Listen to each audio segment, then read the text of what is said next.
Video has been brought to you by OneFootball, the app that gives you football news all over the world from 160 different leagues in 16 different languages. And this is the OneFootball app. As you can see, our teams are up here at the top. It's in the playing Crystal Palace. You've got news, so the latest news regarding football, anything to do with football, transfer talk, and of course there's videos from around the world. So guys, make sure you go down to the description below and make sure you download the app.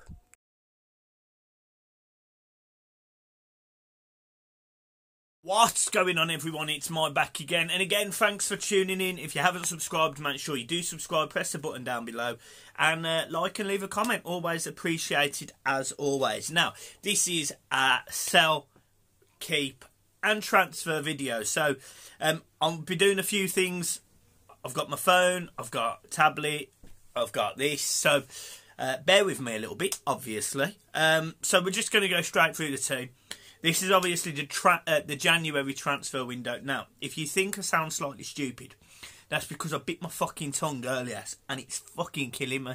So if I do sound a little bit skewy, I apologise. I've not grown a speech impediment or anything like that. So I am fine.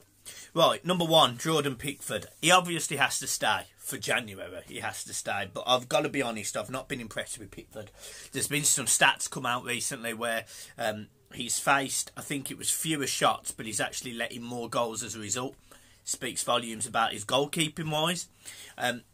Definitely makes some good saves. Definitely makes some very good saves at times, no doubt about it. But what he also does is he lets this control his body. So he's out of position quite a lot. He stands forward more than he should.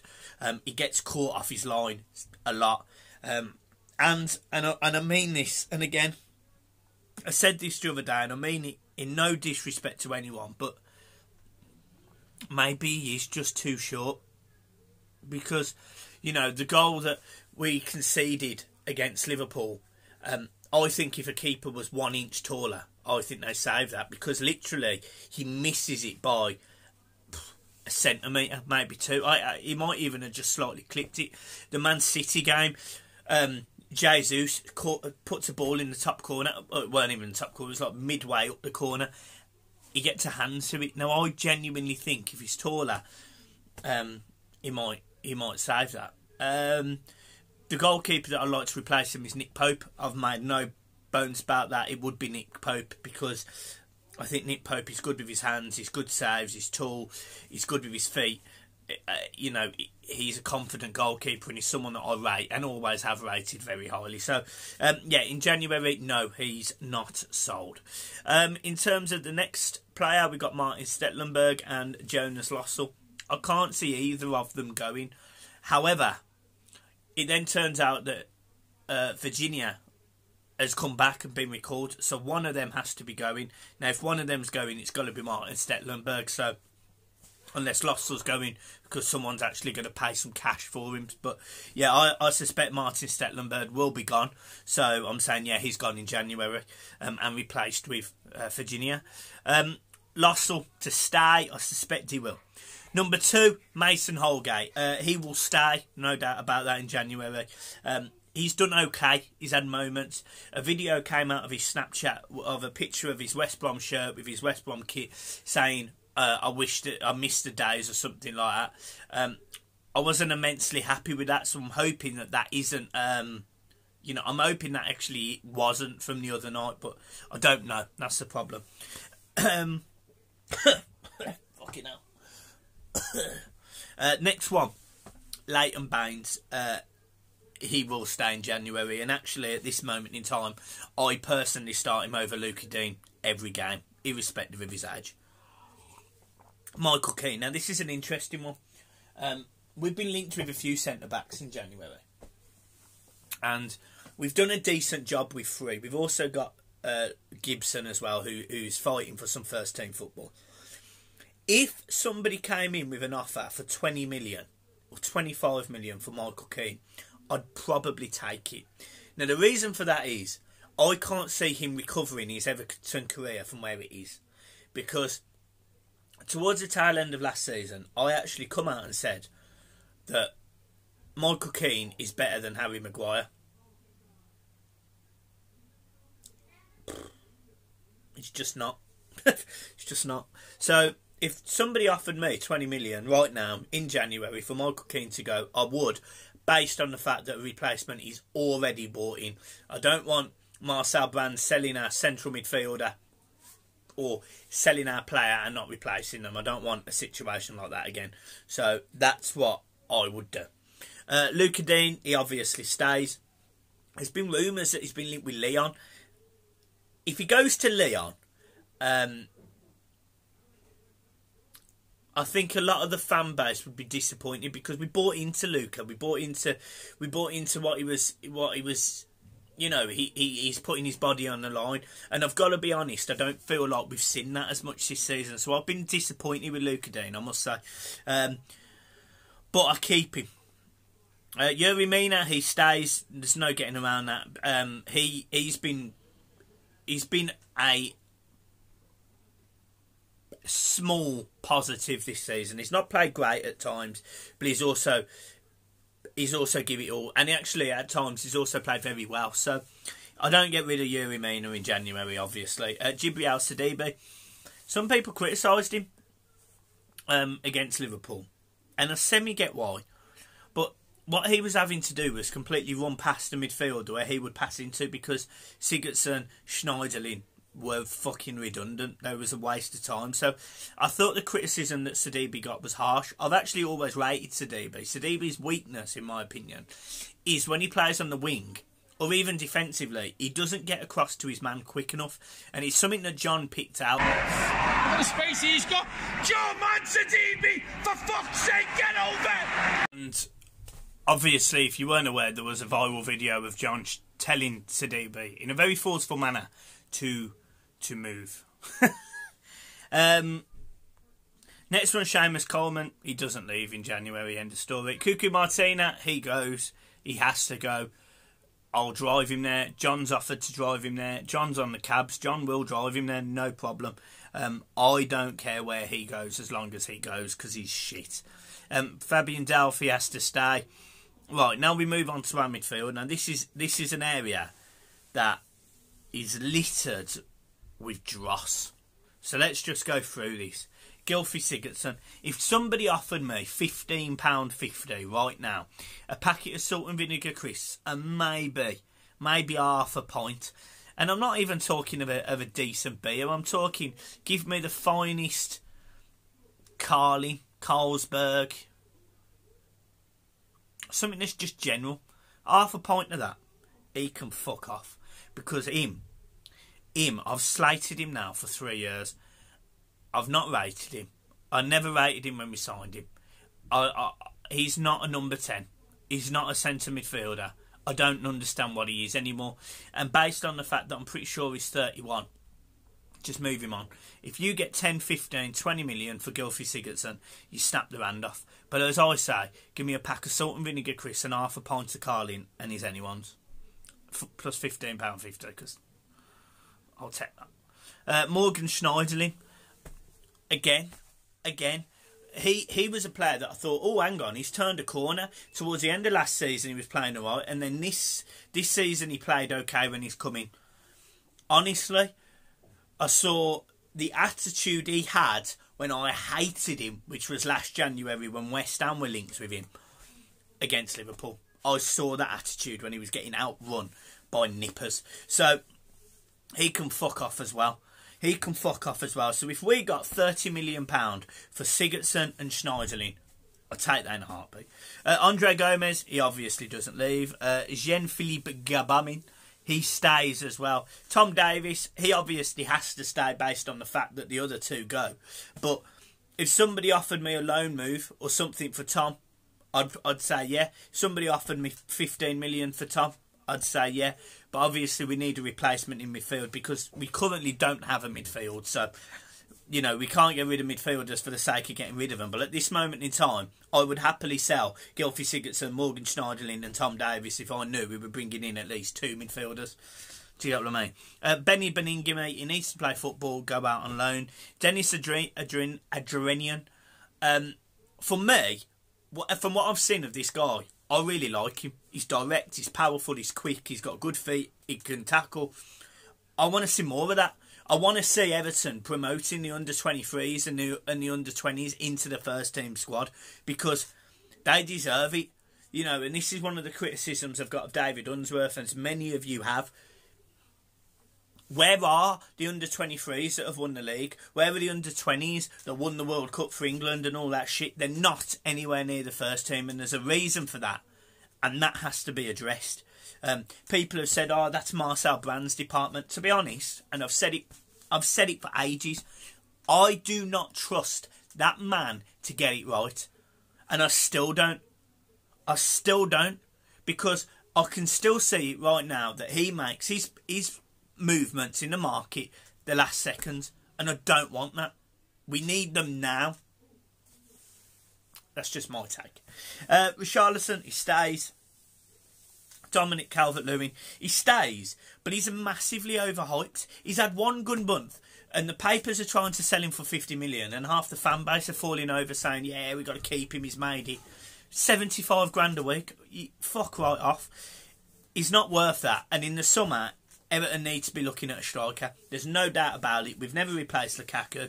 And even before Lukaku, we hadn't had anyone like Lukaku in years. Yakubu come the closest when he scored 21 goals. And I loved Yakubu. I really did. I really felt sorry for him when he hurt himself and then he could just never recover. Even though he was about 57 years old. So I really, really want Everton to go and get a centre-forward who can consistently score goals. I think Moise Kean will. John said that he didn't think Moise Kean would be that player. I genuinely believe Moise Kean will, but he needs a goal. He needs a goal, and for that, he needs to start games. Not sitting on the bench, he needs to start, and I want to see him starting against Brighton. Theo Walcott, he can go. Theo Walcott did a job under Allardyce. He was the only player that we had which would carry the ball because Lookman had gone out on loan for some fucking God knows reason because I criticised that decision at the time. But he was the only player in our team that had any pace whatsoever. Because when you look at a midfield of Klassen, Wayne Rooney, Gylfi Sigurdsson and Tom Davies, I'm sitting there thinking, fuck my life, are we going to move? Whereas now, we've got pace, but we actually don't know what to fucking do with it. So, for me, Walcott goes. Some people were raving about his first half. I thought he had a decent first half against Liverpool. But you've got to remember he's playing against children. And then in the second half, he just was non-existent. And the one time he had the ball, he puts it out of play with the worst cross I've seen in a blue shirt. But there you go. Cenk Tosun, it looks like he is going. Fenerbahce are interested. I think Crystal Palace are interested. And Besiktas are interested. Fine. Off you go. Thanks for your dedication, because the one thing I'll say about Tosun is he's always been determined to prove people wrong. Unfortunately, he won't. He never will. He never has. And as a result, he can fuck off. But at least you tried. At least you had that heart and soul, that desire. So thanks. Iwobi, he has to stay, but I'm sorry. I commented on it in the summer. I commented on deadline day in the summer. I got absolutely slated for it. And in my opinion, I've been proved right. He's done fuck all. By one goal against a team that was a league below us. I'm alright. Do you know what I mean? I'm alright thinking that he's not going to live up to my expectations either. I'm telling you right now, I don't think Alex Iwobi would have been signed if we didn't completely bottle the end of the transfer window. And especially when we paid 35 million for him. Every Arsenal fan I've ever spoken to about Alex Iwobi has basically laughed at me. So I don't want to talk about him too much, but he stays as a result of squad depth. Bernard, he stays. I love Bernard. I love Bernard. And it's not because he's the best player. It's not because he tries 100% all the time. But he's just a player that has this ability to make something happen. And we don't have loads of players in the squad that do that. You know, Richarlison is, as people will criticise me for saying this, he is a Brazilian Kevin Kilban. He runs in one direction. He very rarely beats people. He shoots when he shouldn't, and he should pass. And don't get me wrong, he is a very talented boy, and I'm very sure he will come good. But at this moment in time, he is not on my radar for being the top talent he's meant to be. Just my opinion. Right, Moise Keane obviously stays. He starts more games. He scores 10 goals from now to the end of the season. Don't know how, but he does in my little fantasy world. I like Moise Keane. I like the fact he was pissed off at being subbed at Man United. I like the fact that, you know, he's been mouthy. I like the fact that, you know, Carlo Ancelotti's come in and it looks like put an arm around him. Love that. So that's fine. Oumar Niasse, yeah, he goes as well. I don't care how much he goes for, who he goes to, where he goes to. Again, he is a player that's always tried his hardest for Everton, but unfortunately, his hardest is the equivalent of League Two. So, it doesn't work for me. And the last one's Anthony Gordon, who has to stay, unless you're going to loan him, because he needs to play football. So if he stays, you've got to play him, which you aren't, which pisses me right off. Or you've got to loan him. Just do one. Just do one or the other, Everton. So that is my sell and keep video. Now, we're going to talk about, you know, Everton rumours now. So let's talk, you know, let's just type in regarding some news. Obviously, I know a few of these bits off the top of my head, but, you know, I'd rather roughly understand where we are. Right, so. Right.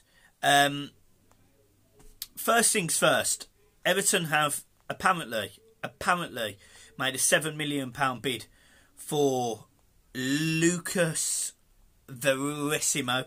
Apparently he's a good defender. He plays in Brazil, if I'm not mistaken, for Santos, yeah.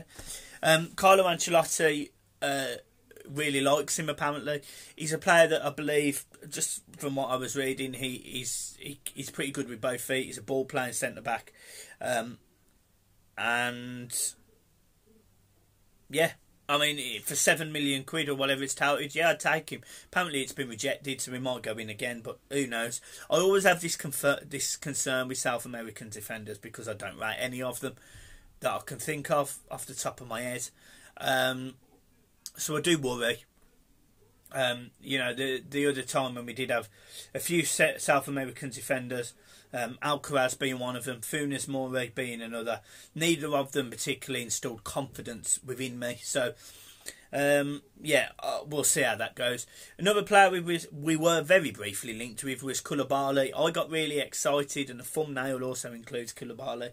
This thumbnail was made when Everton had just had the news that Usmanov potentially would invest in Everton.